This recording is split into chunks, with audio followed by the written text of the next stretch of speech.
Assalamualaikum warahmatullahi wabarakatuh. Alhamdulillah rabbil alamin. Assalatu wassalamu ala asyrafil anbiya wal mursalin wa ala alihi wa sahbihi ajma'in. Allahumma 'allimna mimma jahilna wa dhakkirna mimma nasina. Allahumma faqihna fid din. Rabbi yassir wa la tu'assir, rabbi tamim bil khair, amma ba'd. Alhamdulillah, tuan-tuan, perempuan, semua jemaah surau Dagang Avenue,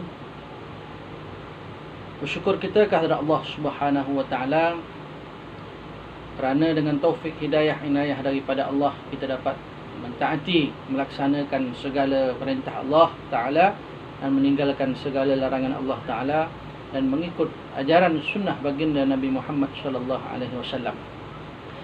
Baik, insya-Allah kita akan menyambung kuliah bulanan kita. Insya-Allah pada kali ini kita sambungan ayat yang ke-89 daripada surah Al-Baqarah. Surah Al-Baqarah ayat yang ke-89. Kita terus kepada ayat yang ke-89 daripada surah Al-Baqarah. Firman Allah Subhanahu wa taala, a'udzu billahi minasyaitonir rajim. Bismillahirrahmanirrahim. Walamma ja'ahum kitabun min 'indillahi musaddiqun lima ma'ahum wa kanu min qablu yastaftihuna 'alal ladzina kafaru falamma ja'ahum ma'arafu kafaru bih fala'natullahi 'alal kafirin. Yang bermaksud, dan setelah sampai kepada mereka kitab Al-Quran dari Allah yang membenarkan apa yang ada pada mereka. Setelah mana sampai kepada mereka, iaitu kepada Bani Israel, sampai kepada Yahudi dan Nasrani ini, apa yang sampai kepada mereka? Yang sampai kepada mereka adalah kitabun, kitab, iaitu Al-Quran. Kitab Al-Quran ini daripada Allah Ta'ala, yang mana Al-Quran ini membenarkan apa yang ada pada mereka. Al-Quran membenarkan kitab Taurat dan juga kitab Injil. Kitab Al-Quran membenarkan.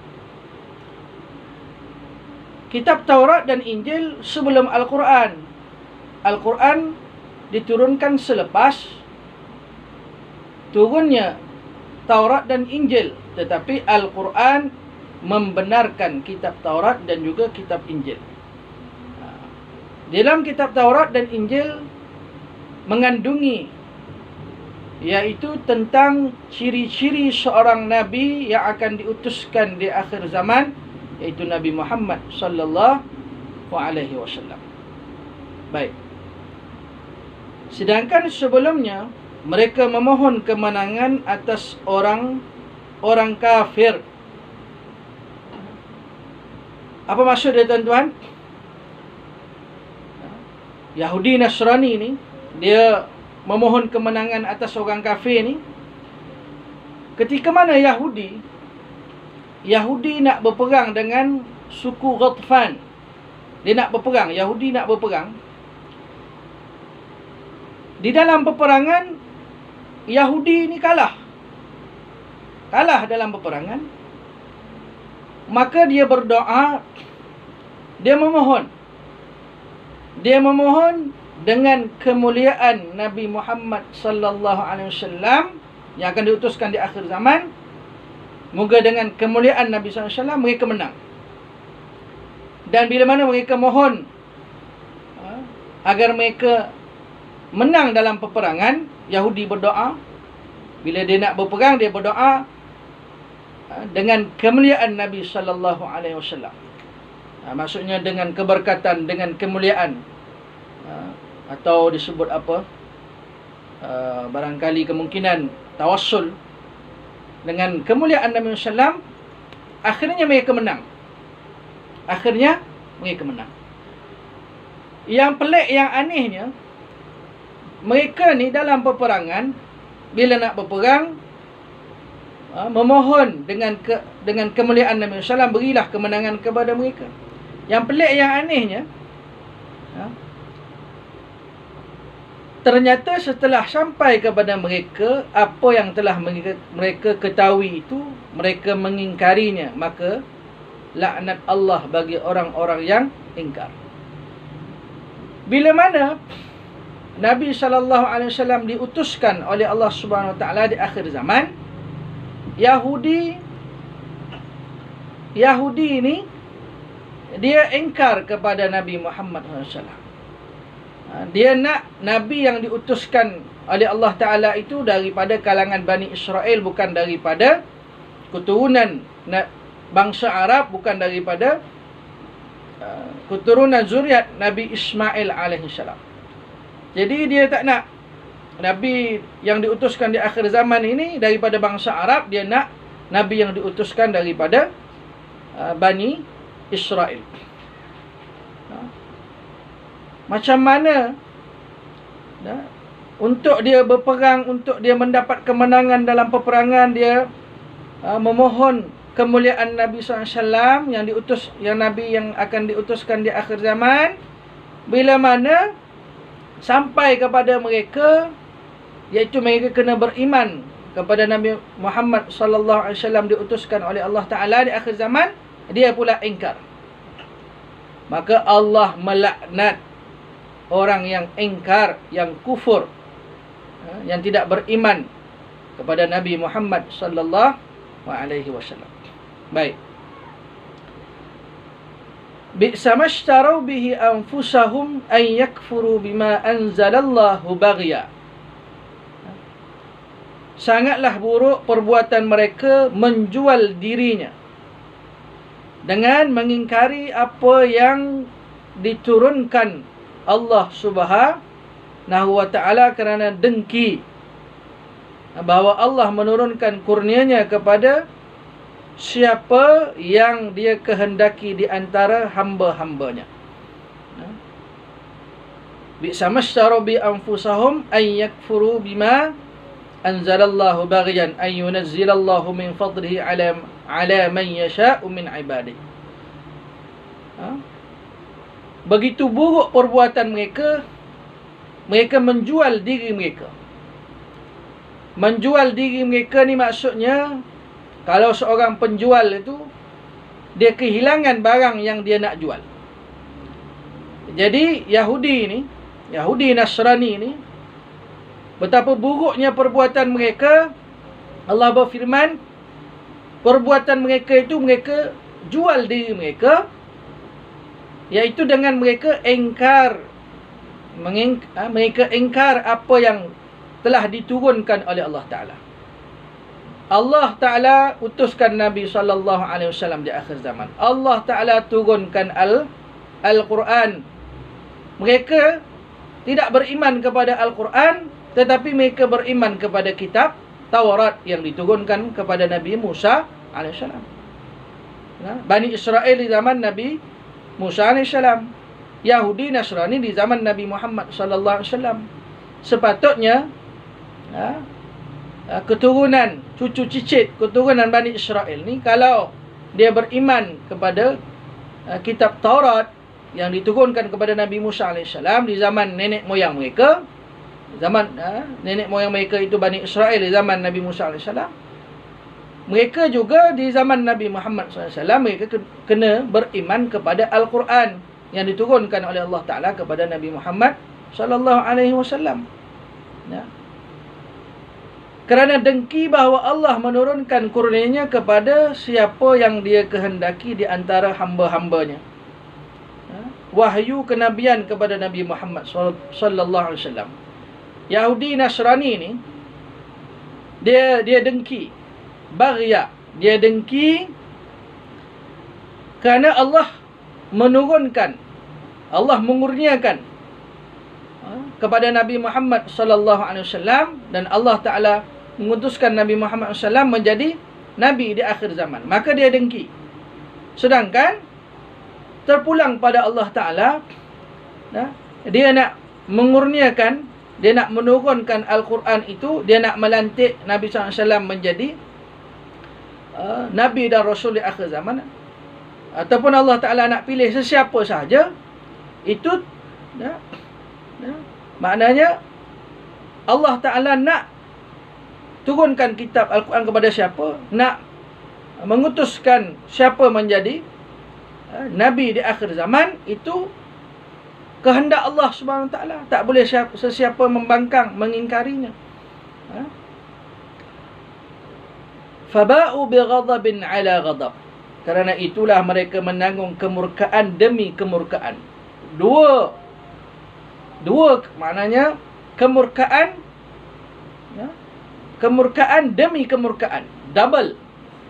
Faba'u bighadabin ala ghadab. Ada? Dua kemurkaan, kemurkaan Allah kepada Yahudi ni. Pertama, mereka, nenek moyang mereka di zaman Nabi Musa AS menyembah lembu. Mereka kufur kepada Nabi Musa AS.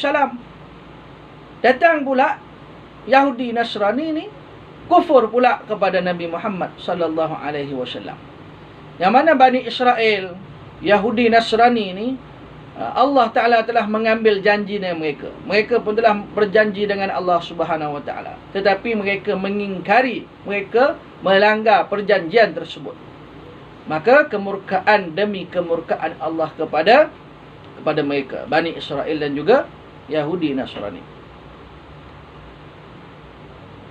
Walil kafirina azabun muhin, dan kepada orang-orang kafir ditimpakan azab yang menghinakan. Orang kafir ni Allah Ta'ala azab mereka dengan azab itu, Allah hina mereka. Orang kafir ni hina.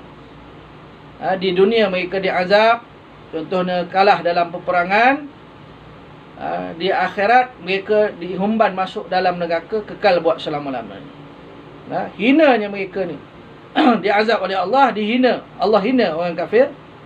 Mereka masuk ke dalam neraka, mereka diejek.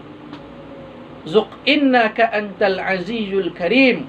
Rasakanlah siksa api neraka, wahai kamu yang mulia. Azizul karim, orang yang mulia. Kamu orang mulia, rasalah azab Allah Subhanahu Wa Ta'ala. Wa idza qila lahum aminu bima anzalallahu, dan apabila dikatakan kepada mereka, berimanlah kepada apa yang diturunkan Allah Ta'ala Al-Quran. Nabi SAW kata, para sahabat radhiyallahu an ajma'in kata kepada Yahudi Nasrani ni, wahai Yahudi Nasrani, berimanlah kamu kepada apa yang diturunkan oleh Allah, iaitu Al-Quran. Berimanlah kamu kepada Al-Quran, kerana Allah menurunkan Al-Quran ini. Kata kepada Nabi SAW, kata kepada Yahudi Nasrani, wahai Yahudi, berimanlah kamu kepada Al-Quran yang diturunkan oleh Allah Ta'ala. Kemudian Yahudi jawab apa? Qalu anu'minu bima unzila alaina. Mereka menjawab, kami beriman kepada apa yang diturunkan kepada kami. Kami tak beriman kepada Al-Quran, kami beriman kepada kitab Taurat dan Injil yang diturunkan kepada kami. Pelik. Kepada Taurat, Injil dia nak beriman. Kepada Al-Quran yang diturunkan kepada Nabi SAW, dia tak nak beriman. Sedangkan kita kena beriman kepada keempat-empat kitab. Sama ada kitab Taurat, sama ada kitab Injil, sama ada kitab Zabur dan Al-Quran. Keempat-empat kitab kita beriman. Kerana keempat-empat kitab ni di dalamnya mengandungi agar beriman pada Allah, mengesakan Allah SWT. Cuma berbeza dari segi syariatnya. Syariat Nabi Muhammad SAW tak sama dengan syariat Nabi Musa, Nabi Isa, Nabi Daud. Tetapi beriman pada Allah, mengesakan Allah, tidak mensyirikkan Allah Subhanahu Wa Taala, itu sama. Jadi Yahudi jawab, qalu anu'minu bima unzila alaina. Kami hanya beriman kepada kitab yang diturunkan kepada kami, iaitu Taurat dan juga Injil. Kami tak beriman kepada Al-Quran yang diturunkan kepada Nabi sallallahu alaihi wasallam. Wa yakfuruna bima wara'ahu. Dan mereka ingkar kepada apa yang setelahnya.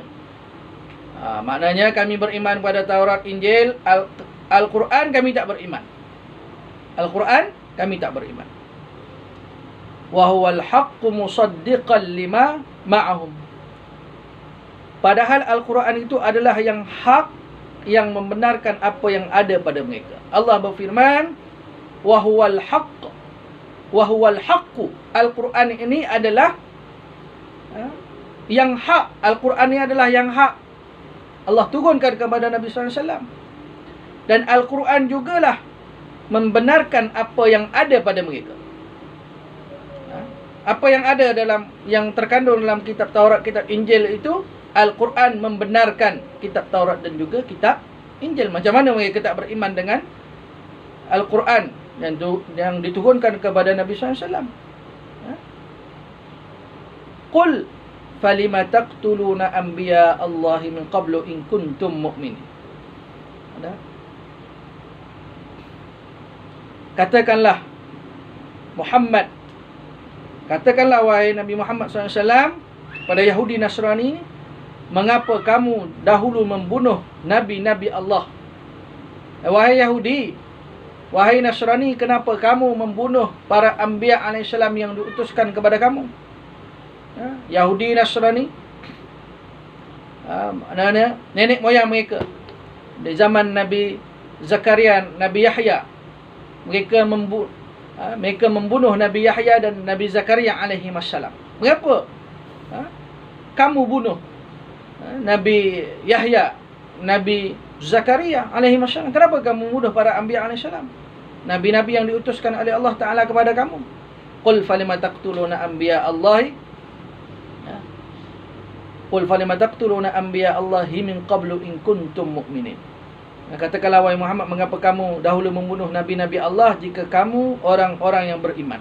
Kalau betul kamu beriman kepada kitab yang diturunkan kepada Nabi Musa, kepada Nabi Isa, kepada iaitu kitab Taurat, kitab Injil, kenapa kamu bunuh Nabi Zakaria, Nabi Yahya? Jika kamu orang yang beriman, kalau kamu beriman pada Allah, kenapa kamu bunuh para Anbiya alaihi salam? Kenapa kamu bunuh Nabi Yahya, Nabi Zakaria alaihi wassalam? Wahai Bani Israel, wahai Yahudi Nasrani, nenek moyang kamu, kenapa mereka bunuh Nabi Zakaria dan juga Nabi Yahya? Kalau kamu beriman, kamu tak akan bunuh. Ini Yahudi dan Nasrani. Yahudi Nasrani zaman Nabi Muhammad SAW, apa yang dilakukan oleh nenek moyang mereka di sezaman dengan Nabi Musa AS, kalau mereka reda,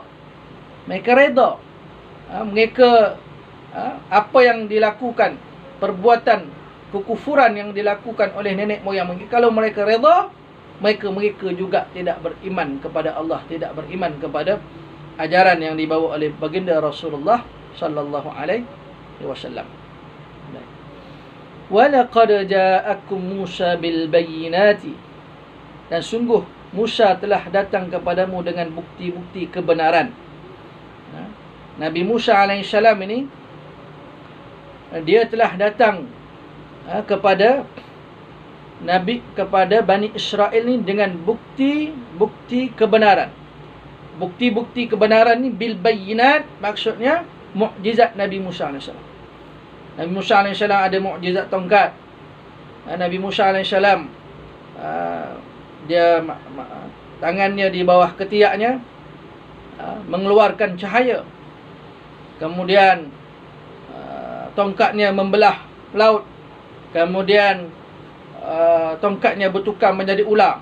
Dan ada lagi lah mukjizat-mukjizat yang lain. Ada 9 mukjizat Nabi Musa alaihissalam. Maka Nabi Musa alaihissalam, dia ni menghadapi kaum Bani Israel ini dengan bukti kebenaran, iaitu dengan mukjizat yang Allah Ta'ala berikan kepada Nabi Musa AS. Thumma attakhadtumul ijla min ba'dihi wa antum zalimun. Kemudian kamu mengambil patung anak sapi sebagai sembahan. Wahai Bani Israel, Nabi Musa AS, Allah Ta'ala kurniakan kepada Nabi Musa AS mukjizat. Tongkat bertukar menjadi ulam, tongkatnya pukul laut terbelah, tangannya di bawah ketiaknya mengeluarkan cahaya. Datang dengan mukjizat, kamu menyembah, wahai Bani Israel, kamu menyembah lembu. Summa takhawtumul ijla min ba'dihi. Min ba'di, setelah kepergiannya. Min ba'di maksudnya Nabi Musa AS ni dia pergi bermunajat pada Allah Subhanahu Wa Taala. Wa kallama Allah Musa taklima. Nabi Musa AS kata-kata dengan Allah Subhanahu Wa Taala.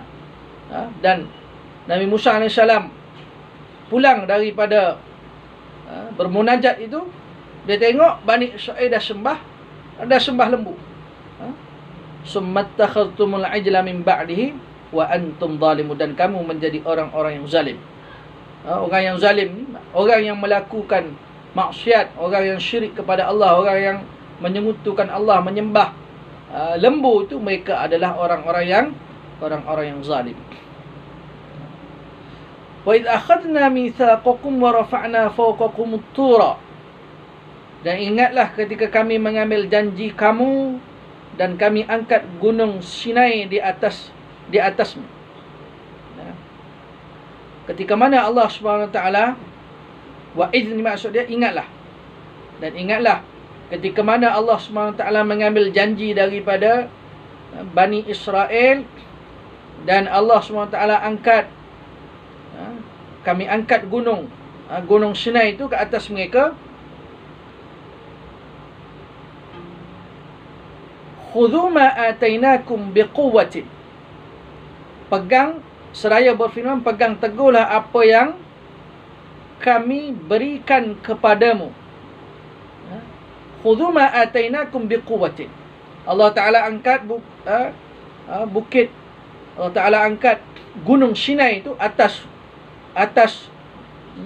Bani Israel, dan Allah SWT berfirman, pegang teguhlah apa yang kami berikan kepadamu, iaitu perjanjian mereka dengan Allah SWT. Allah Ta'ala ambil janji mereka, berimanlah kepada Allah SWT, berimanlah kepada Nabi Musa AS. Yahudi Nasrani zaman Nabi Muhammad SAW, berimanlah kepada Nabi Muhammad SAW, iaitu tidak mengingkari Nabi SAW diutus sebagai Nabi di akhir zaman ini. Wasma'u qalu sami'na wa asayna. Dan dengarlah, Allah Ta'ala berfirman, wahai Bani Israel, pegang teguhlah apa yang kami berikan kepadamu, dan dengarlah. Kemudian Bani Israel jawab apa? Qalu sami'na wa asayna. Mereka menjawab, kami mendengarkan, tetapi kami tidak mentaatinya. Dia tak pekak, dia dengar. Qalu sami'na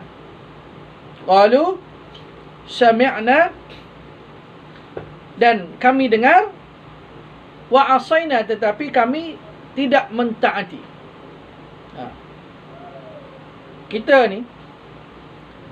sebagai umat Islam, kita dengar kita tahu apa perintah Allah, apa larangan Allah, apa sunnah Nabi SAW, tetapi kita tidak taat. Maksudnya masuk di kanan, keluar tinggal kiri. Jadi Bani Israel ni qalu sami'na wa asayna, kami dengar, tapi kalau nak taat, minta maaf lah. Kami dengar saja, tapi kami tak akan taat. Macam kita curah air atas daun keladi, tak melekat pun di daun keladi tu, dia mengalir je. Jadi kita nak jadi hamba Allah, umat Islam yang kita dengar, kita taat, patuh, tunduk apa jua perintah Allah, dan kita tinggalkan, kita jauhi apa jua larangan Allah Subhanahu wa ta'ala.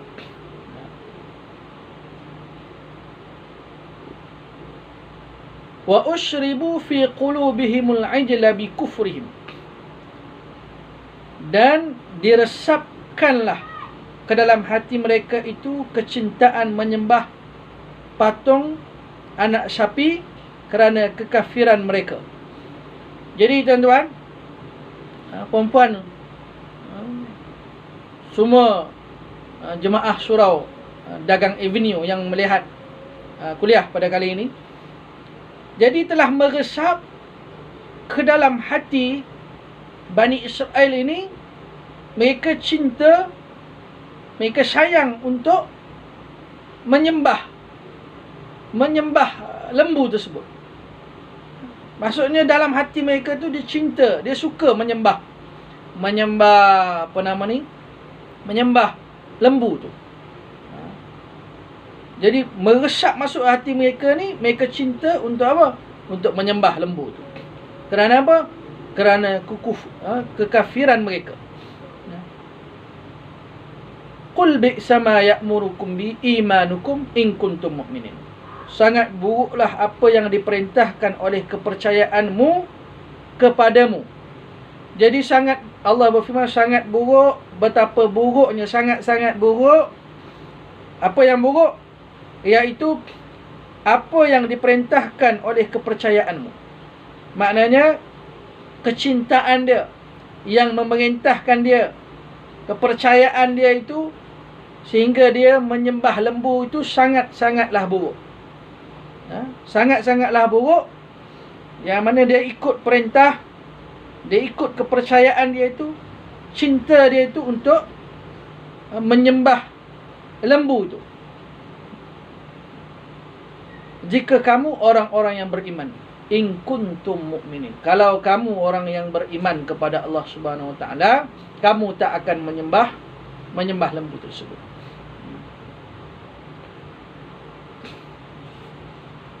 Qul in kanat lakumud darul akhiratu 'indallahi khalisatan min dunin nasi fatamannawul mauta in kuntum shadiqin.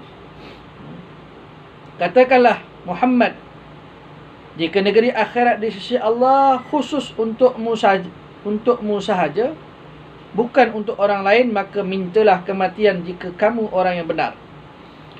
Allah berfirman, wahai Nabi Muhammad SAW, katakanlah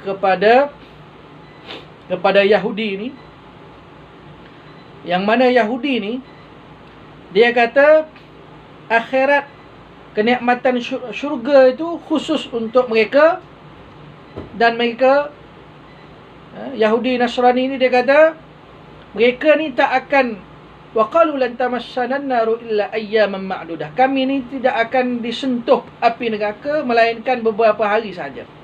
Mereka ni dia syok sendiri, dia kata dia ni syurga akhirat ini khusus untuk mereka, dan neraka ni tak akan menyentuh mereka melainkan beberapa hari sahaja. Ya. Jadi Allah berfirman, katakanlah wahai Muhammad kepada Yahudi Nasrani ini, kalau betul akhirat itu di sisi Allah khusus untuk kamu dan bukan untuk orang lain, maka mintalah kematian jika kamu orang yang benar. Allah SWT berfirman, suruh Yahudi Nasrani ni minta mereka ni mati jika dia betul orang yang benar. Ini disebut, ini maksudnya mubahalah. Maksudnya, wahai Yahudi Nasrani, wahai musuh Allah, wahai Yahudi Nasrani, kalau betul syurga itu untuk kamu dan kamu tidak akan disentuh api neraka melainkan beberapa hari, mintalah mati. Mintalah mati kamu jika kamu orang yang benar. Walay yatamannahu abadan bima qaddamat aydihim wallahu alimun bizzalimin. Tetapi mereka tidak akan menginginkan kematian itu sama sekali kerana dosa-dosa yang telah dilakukan tangan-tangan mereka. Jadi orang Yahudi Nasrani ini, orang kafir ini, dia tak ingin mati. Dia tak nak mati. Kenapa? Kerana dia banyak melakukan, tangan-tangan mereka banyak melakukan dosa. Wallahu alimun bizzalimin, dan Allah Maha mengetahui orang-orang yang zalim. Allah Maha mengetahui siapa orang yang zalim. Jadi dia kata api neraka ni tak akan menyentuh mereka melainkan beberapa hari sahaja. Dan dia kata syurga itu khusus untuk dia sahaja. Jadi kata pada Allah Ta'ala berfirman kepada Nabi Muhammad SAW, kata kepada Yahudi Nasrani ni, mintalah mati jika kamu orang yang benar. Dan Yahudi Nasrani ni, dia takut mati kerana tangan-tangan dia banyak melakukan dosa. Dan Allah Ta'ala mengetahui orang-orang yang zalim, iaitu Yahudi Nasrani ni, yang ingkar kepada Allah SWT, yang tidak beriman kepada Nabi Muhammad SAW yang diutuskan oleh Allah Subhanahu Wa Taala di akhir zaman, dan mereka tidak beriman kepada Al-Quran yang diturunkan kepada Nabi Muhammad sallallahu alaihi wasallam. Baik, saya kira cukup kuliah kita pada kali ini. Kita berhenti pada ayat yang ke 95 daripada suratul Baqarah. InsyaAllah kita sambung pada kuliah yang akan datang pada ayat yang seterusnya. Masih lagi pada ayat seterusnya, ayat ke-96, masih lagi membicarakan tentang Yahudi dan juga Nasrani. Wallahu alam. Yang baik datang daripada Allah Subhanahu Wa Taala. Salah dan silap datang daripada kekurangan, kejahilan diri saya mohon keampunan kepada Allah Taala. Saya minta maaf dengan tuan-tuan, perempuan, semua jemaah surau Dagang Avenue yang menonton kuliah pada kali ini. Wallahu alam. Aqulu qawli hadza wa astaghfirullahal azim wa li wa lakum. Wassalamu alaikum warahmatullahi wabarakatuh.